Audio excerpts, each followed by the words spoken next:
আসসালামু আলাইকুম ভিউয়ার্স, আপনারা কেমন আছেন? আজকে আমি একটা বিল্ডিংয়ের উপরে দাঁড়িয়ে আছি। এটা পাঁচতলা ফাউন্ডেশন বিল্ডিং।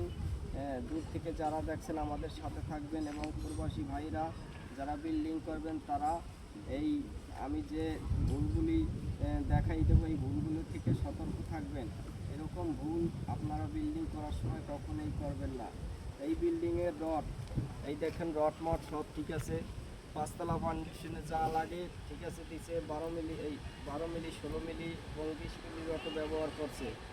তারপরও এই বিল্ডিংয়ের কিছু মারাত্মক ভুল আপনাদেরকে দেখাই দেবো। এইগুলা যারা বিল্ডিং করবেন প্রবাসী ভাইরা এবং দেশের বিভিন্ন যারা বিল্ডিং করবেন তাদের উদ্দেশ্য করে আমি বলছি, আমাদের ভিডিওটা ফলো করবেন। আমি এখন এক একটা ভুল আপনাদেরকে দেখাবো। আসে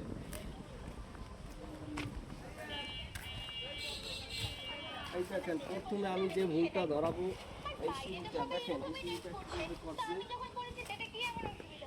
এই যে সিঁড়িটা মনে করেন যে করছে, এই সিঁড়িটা একটা মারাত্মক ভুল আছে। ভুলটা হইলো কি জানেন, এই সিঁড়িটাতে করছে এই পাশে মনে করেন ওয়ালের সাথে কতগুলো ফাঁকা রাখছে, এতে এই সিঁড়িটা দুর্বল হয়ে যাবে। এই সিঁড়িটা মনে করেন যদি এই গাঁথনির সাথে অ্যাটাচ করে দিত তাহলে এই সিঁড়িটা আমরা মজবুত হইতো এবং এই গ্যাপটা থাকতো না। আরও কিছু ভুল আসে। তারপর আমি ভিতরে এই যে ভিতরে প্লাস্টারের কাজ চলতে আছে, কিছু ভুল আপনাদেরকে দেখাবো, মারাত্মক ভুল।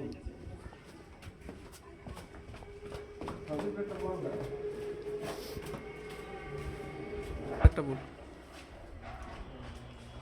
আর একটা ভুল হলো মারাত্মক ভুল। দেখেন এই একটা ইটের পিলার, এই ইটের পিলারটা দেখেন কেন করা হয়েছে। এত বড় বিল্ডিং, এত টাকা খরচ করে এই বিল্ডিংয়ের মধ্যে কেন ইটের পিলার ব্যবহার করবে?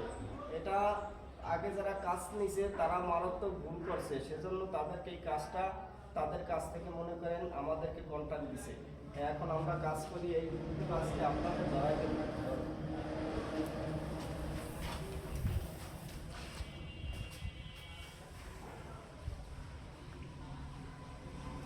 হ্যালো ভিউয়ার, এই যে দেখতে পাইছেন, এই যে আমাদের এই কলমটা থেকে ওই কলমটার দূরত্ব মনে করেন 18 ফিট, ঠিক আছে।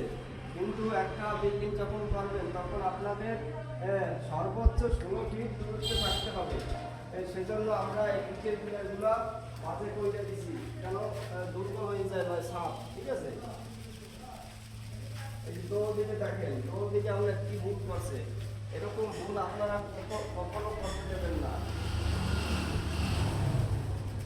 18 ফিট অনেক ফাঁকা থাকা। তারপরে ভিউয়ার্স, এই যে আমরা যে এই পিলারটা না করলে, এই পিলারটা যদি না দেওয়া হয় তাহলে এইখানে মনে করেন এইটার সাথে ওয়াল বসবে। এই ওয়ালটা কিভাবে বসবে? আবার এইখানে একটা গলি আছে, এইখানে গলি আছে, তারপরে এইখানে দরজা হবে, এইখানে দরজা হবে। এই দরজা পিলার যদি না দেওয়া হয় তাহলে এই জায়গায় আমাদের দরজা কিসের লাগে সিটিং করা হবে। এই ভুলগুলো আপনারা কখনোই করবেন না। ঠিক আছে ভাই, ধন্যবাদ, আজকে এই পর্যন্তই।